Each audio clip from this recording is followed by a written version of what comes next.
A company hits its end-of-year volume targets, moving more product than anyone projected. Management celebrates. But when the final numbers roll in, profit is down.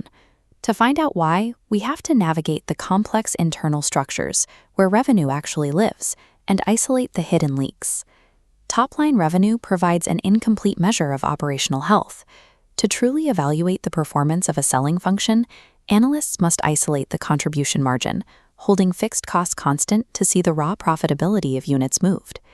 This brings us to a specific mathematical anomaly, a scenario where a sales team completely exceeds their total volume quota, yet actively damages the firm's overall profitability.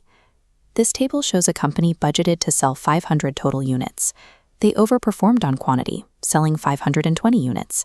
But look at the final calculation. Despite moving 20 extra units, the total contribution margin variance was $100 unfavorable.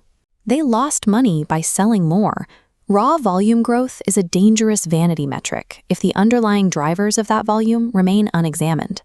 To locate the exact point of operational failure in a scenario like this, financial analysts rely on a strict mathematical hierarchy. This is the variance tree. It is the primary diagnostic map used to segment and evaluate performance variables. The first step is bifurcation. The model immediately separates pricing decisions away from the sheer volume of units moved.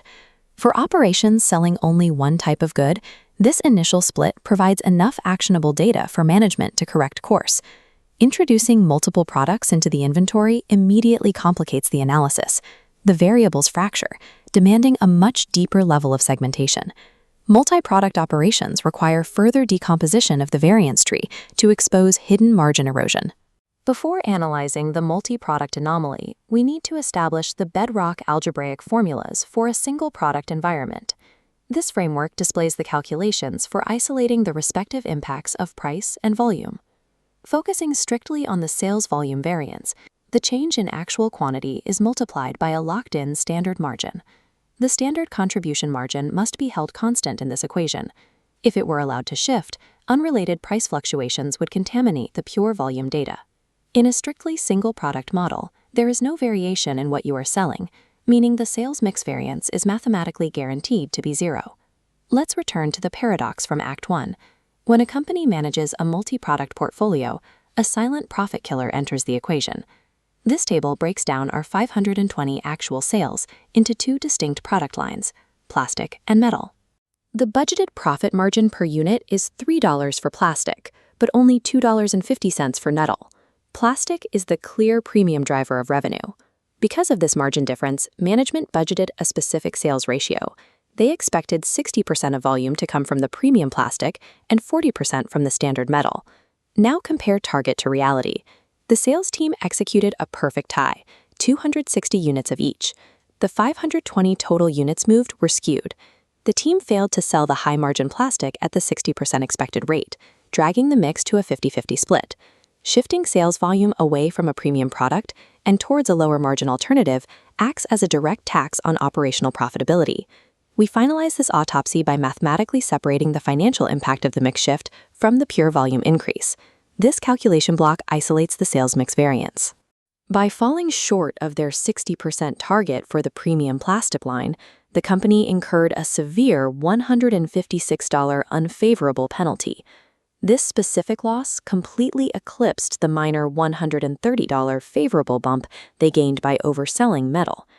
Now we isolate the pure impact of selling an extra 20 total units, calculating the return as if the mix had remained perfectly standard. The raw effort of pushing an extra 20 units out the door generated a $56 favorable return. The sales team succeeded in moving inventory, but utterly failed to defend the strategic mix. The $56 gain from raw quantity was swallowed entirely by the heavy penalty of a poor mix, creating the $100 deficit. A highly favorable quantity variance does not automatically indicate superior sales execution.